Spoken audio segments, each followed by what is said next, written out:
이제 3절로 8절입니다.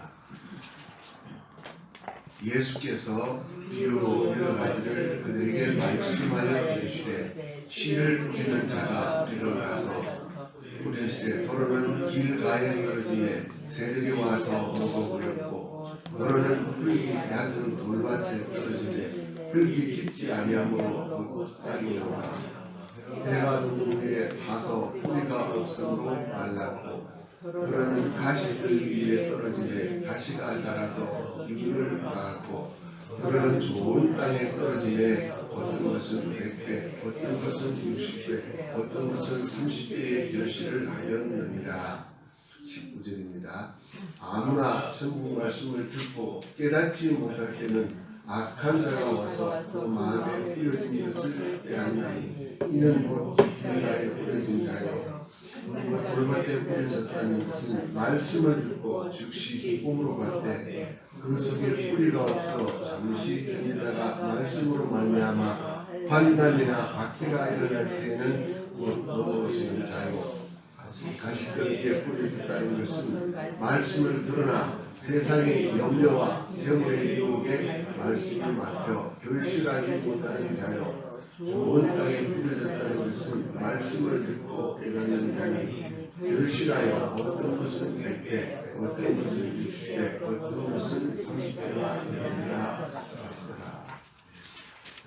씨 뿌리는 자의 이후 세 번째 시간인데 오늘은 22절, 23절 좋은 땅에 뿌려졌다는 것은 말씀을 듣고 깨닫는 자니 결실하여 어떤 것은 100배, 어떤 것은 60배, 어떤 것은 30배가 되느니라 하는 말씀을 근거로 결실하는 좋은 땅이라는 제목으로 말씀을 상고하고자 합니다. 7절입니다. 도로는 가시떨기 위에 떨어짐에 가시가 자라서 기운을 막았고 가시떨기 밭은 22절에 따르면 말씀을 들었으나 세상의 염려와 재물의 유혹에 말씀이 막혀 결실하지 못하는 자라고 하여 말씀이 결실하지 못하게 하는 요소로 세상의 염려와 재물의 유혹을 들었습니다. 염려는 하나님을 온전히 믿지 못하는 데서 오는 것이지요. 하나님을 경험하지 못했기 때문에 오는 것입니다. 유혹은 하나님을 알되 하나님을 온전히 알지 못하기 때문에 이 세상의 것을 하나님과 같은 것이냐 착각하는 데서 오는 것이라 할 수 있겠습니다. 병행구절인 누가복음 8장 14절에는 여기에 향락을 추가하였습니다. 향락 하면 우리가 기억해야 될 것이 삼손을 기억할 수 있습니다. 하나님으로부터 그 어떤 사사도 가지지 못한 능력을 받았고 태어날 때부터 나시로였지만 향락에 묶여서 비참한 최후를 맞이했습니다. 이처럼 우리가 향락에 빠지면 도저히 결실할 수 없게 되는 것입니다. 이런 사람은 하나님의 말씀을 들을 때 기쁨으로 받았습니다. 또 참된 성도가 되려고 힘쓰기도 합니다. 또 예배와 봉사를 힘씁니다. 그러나 지내는 중 생활에 대한 염려와 재물에 대한 욕심 그리고 향락의 힘으로 온전히 결실하지 못합니다. 이런 사람은 일생 동안 신앙생활을 하지만 믿는 일에 있어서 일정한 수준 이상 자라지 못하고 열매를 제대로 맺지 못합니다. 이 사람은 하나님을 위해 세상을 포기하지 않습니다. 그들은 예수님과 세상 사이에 양다리를 걸치고 있습니다. 그들은 두 주인을 섬겼으며 성령님과 육신 사이에서 오락가락합니다. 이런 사람은 말씀의 열매를 맺을 수 없습니다. 안타깝게도 많은 성도들이 여기에 속할 수가 있습니다. 오늘날 수많은 십자가가 세워져 있는 한국 교회의 현실이 이 말씀과 참 많이 닮아 있습니다. 8절입니다. 들으는 좋은 땅에 떨어지매 어떤 것은 100배, 어떤 것은 60배, 어떤 것은 30배의 결실을 하였느니라. 23절에 따르면 말씀을 듣고 깨닫는 자는 결실하는데 100배, 60배, 30배로 결실합니다.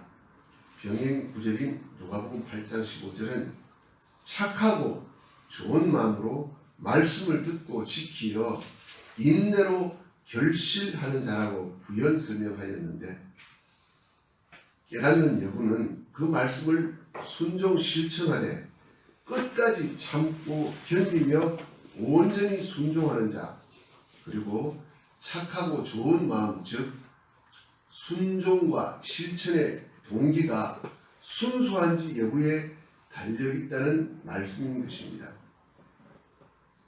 결실, 곧 열매는 그 씨와 같은 것입니다. 완전히 같은 것입니다. 다시 말해 말씀을 순종하고 실천하는 동기가 말씀을 순종하고 실천하는 것 자체를 기뻐하고 즐거워하는 것이지 복이나 상을 받으려 하는 기대가 있다면 착하고 좋은 마음이 아니어서 온전한 결실을 할 수 없는 것입니다. 착하고 좋은 마음의 신뢰를 사도 바울의 서신에서 읽을 수 있습니다. 빌립보서 2장 17절입니다. 만일 저희 믿음의 제물과 성김 위에 내가 나를 전제로 드릴지라도 나는 기뻐하고 너희 무리와 함께 기뻐하리니. 사도 바울이 빌립보 교회 성도들의 온전한 믿음과 성김의 실천을 위해 자신이 온전히 헌신, 즉 전제로 드릴지라도 기뻐하겠다고 말합니다. 사도 바울은 자신의 사심없는 온전한 희생을 전제로 표현하였습니다. 이 전제를 바른 성경은 부어드리는 제물로 번역하였는데, 번제나 소제를 드릴 때, 다른 희생 제사를 드릴 때 추가로 정해진 양의 포도주를 완전히 부어드리는 제사를 전제라고 합니다. 그러니까 번제나 소제는 본 제사, 본 제물이고, 전제는 부가적인 제사, 부가적인 제물인 것입니다. 사도 바울이 빌립보 교회 성도들의 온전한 믿음과 섬김을, 그 실천을 번제나 소제라고 보고 자신의 헌신은 전제라고 말했습니다. 이것은 우리 주님의 희생이 전제인 것을, 또 그 전제의 열매로 나타난 것입니다.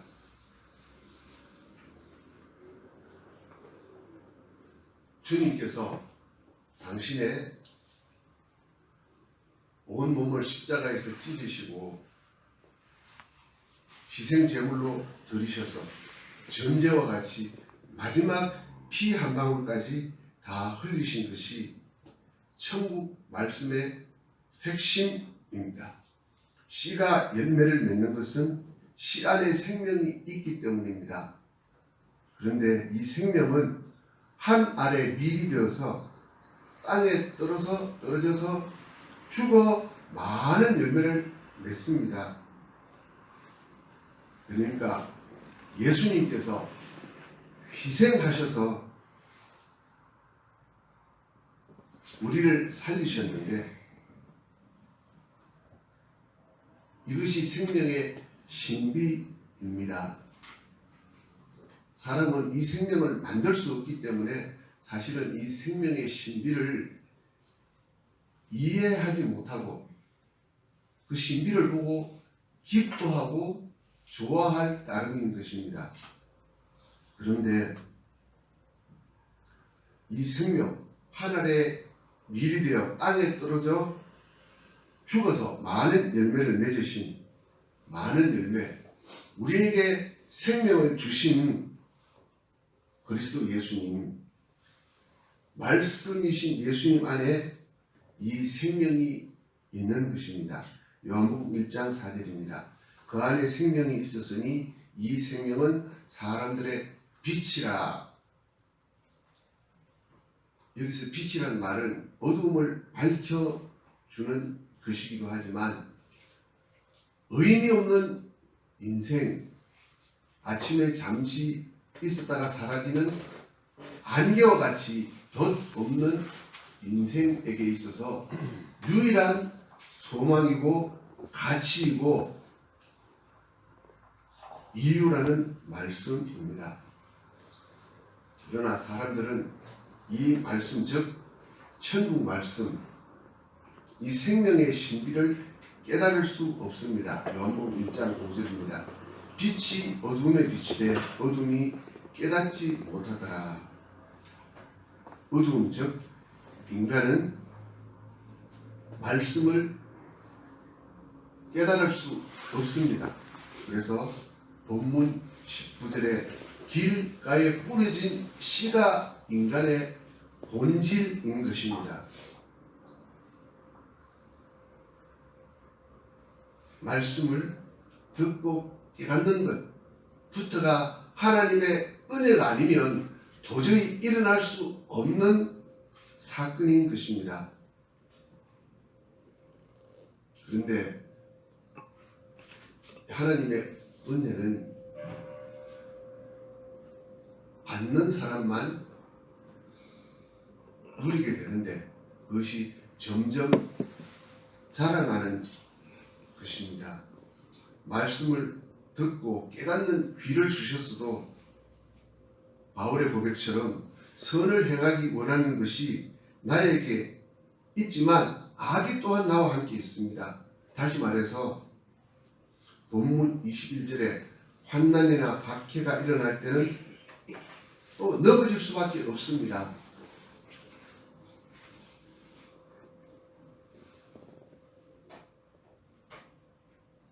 환난이나 박해를 이겨낼 수 있는 힘을 하나님께서 또 주십니다. 내가 내 속에 악이 있다는 것을 탄식하고 하나님께 부르짖으면 또 그 환난을 이겨낼 수 있는 은혜를 더하여 주시는 것입니다. 그리고 기쁨으로 말씀을 듣고 따를 믿음까지 주셨어도 또한 우리는 생활의 염려와 재물에 대한 욕심과 향락 앞에 맥없이 쓰러지는 자신을 발견하게 됩니다. 우리는 본문 22절에 온전히 결실할 수 없는 자에 그칠 수밖에 없는 자신을 발견하게 되는 것입니다.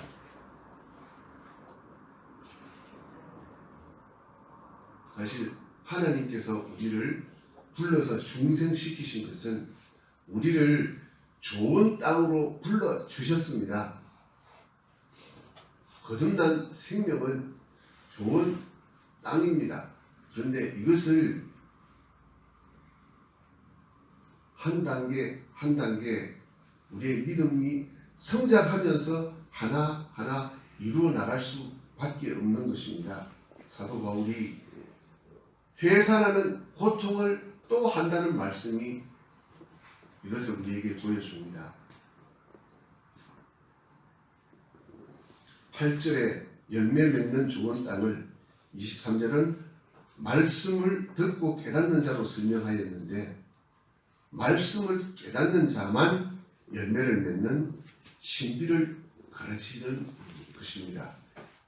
여기서 말하는 비밀은 신비를 의미하는데, 신비는 경험하지 않으면 느낄 수도 없는 것이고, 사실 내가 느끼고 그 신비 안에 들어가서 기뻐하고 감사하지만 온전히 알 수는 없는 것이 신비입니다. 하나님께 속했기 때문이고 우리가 아직 육에 속해 있기 때문에 알 수가 없는 것입니다. 예수님께서 비유를 들어서 천국을 말씀하실 수밖에 없는 것은 하나님께서 만드신 현상들을 보고 우리가 조금 알 뿐이지 온전히 알 수 없기 때문에 비유를 들어서 말씀하시는 것입니다.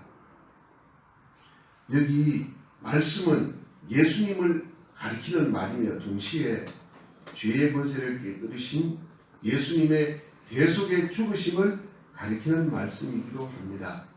믿음으로 예수님께 나아가는 자에게서는 죄의 결과인 어둠이 물러갑니다. 어둠이 물러가니 말씀을 깨닫게 됩니다. 그러니까 우리가 말씀을 깨닫는 것은 내 안에 있는 것이 아니고 하나님께서 입혀주시는 만큼 알게 되는 것이고, 그리고 또 내가 어둠에 있다는 것을 알게 되니 또다시 하나님께 부르짖게 되고 하나님은 또 그만큼 더 빛을 입혀주시는 것입니다. 어둠이 물러가니 말씀을 깨닫게 되고, 또 환난이나 박해 앞에 내가 쓰러질 수밖에 없다는 것을 깨달으니 이제 환난과 박해를 이길 수 있는 힘을 주십니다. 또 환난이나 박해를 견뎌내도 역시 나는 염려와 유혹 앞에 무력하다는 것을 깨닫게 되니 더 주님을 의지하게 되는 것입니다. 환난이나 박해가 닥칠 때 세상의 유혹과 염려가 나를 엄습할 때 물에 빠져가는 베드로가 예수님께 부르짖은 것처럼 우리는 부르짖게 되며 물에 빠져가는 베드로를 손으로 잡으신 예수님의 손이 나에게 와서 내가 예수님을 붙잡게 되는 것입니다.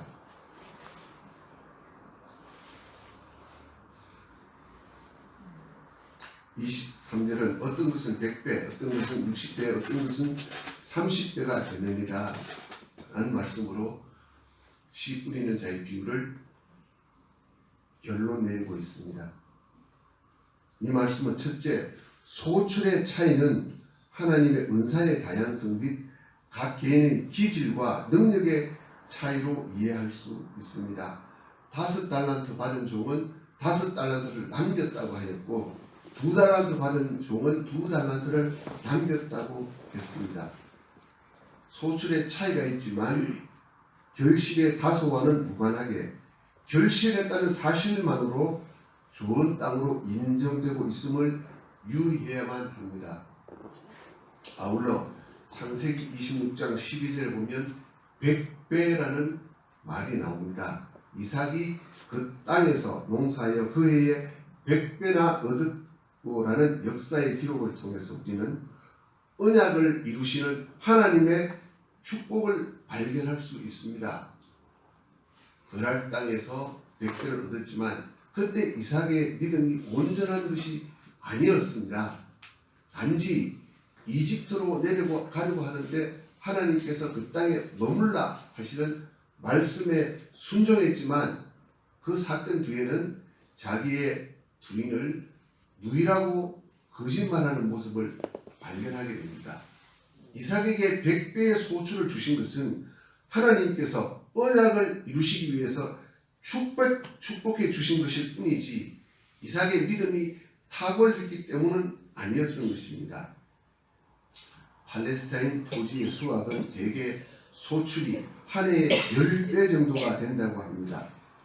30배라는 숫자도 사실 아주 풍년일 때 기대하는 수치일 뿐이지 실제로 분명히 들었다고 해도 30배까지는 거둘 수 없는 것이 팔레스타인의 소출이라고 합니다.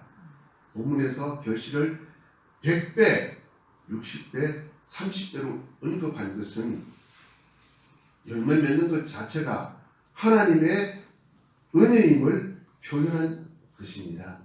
무엇보다도 씨 뿌리는 자의 비유를 통해 우리가 먼저 반드시 기억해야 할 것은 뿌리는 씨는 그리스도 예수님의 희생을 나타내며 그리고 결실한 씨는 천국 곳간에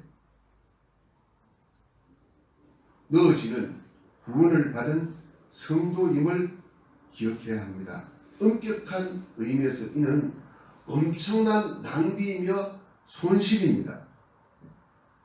창조주 하나님께서 피조물, 그것도 거역한 인간을 위해 인간의 몸을 입고 오신 것부터가 사실 계산이 불가능한 손실인 것입니다. 이것이 하나님의 사랑의 표현입니다. 100배, 60배, 30배의 결실을 선언하신 것은 하나님께서 우리에게 주시는 모든 것이 놀라운 은혜임을 보여줍니다. 하나님께서 우리를 부르신 것은 정말 놀라운 은혜입니다. 우리를 의롭다고 해주시는 것 놀라운 은혜입니다. 우리를 양자 삼으신 것, 그 어떤 것으로도 비유할 수 없는 놀라운 은혜입니다. 성화, 영화까지 하나님께서 우리에게 주시려는 그 계획 자체가 하나님의 망극하신 사랑의 표현이고 역사이고 우리 앞에 이루어지고 있는 것이라는 사실을 우리는 확실히 믿고 붙들어야 합니다. 우리가 이런 은혜를 받고 있는 존재임에도 우리는 사실 늘 염려하며 이 세상을 바라보며 하나님께서는 우리가 이 은혜 때문에 기뻐할 수 있을 만큼 사랑해 주셨고 어떤 일을 만나도 감사할 수 있을 만큼 은혜를 베풀어 주셨고 또 우리가 항상 그 어떤 것도 바라보지 아니하고 하나님만 바라볼 수 있도록 해주셨음에도 우리는 참 비참하게도 말이 안 되게도 늘 염려하고 근심할 뿐만 아니라 세상만 바라보고 있다는 사실을 깨달을 때 우리가 100배, 60배, 30배의 하나님의 놀라운 축복을 받게 될 것입니다. 기도하면서 새벽을 마치겠습니다. 하나님 아버지, 미련하고 둔하여서 하나님의 사랑을 깨닫지도 못하는 저희들을 긍휼히 여겨 주시옵소서. 오늘 하루도 하나님의 은혜를 조금이라도 더 깨달으며 하나님께서 주시는 기쁨과 감사를 생활 속에서 누릴 수 있게 저희들을 이끌어 주시기를 원합니다. 예수님 이름으로 기도합니다.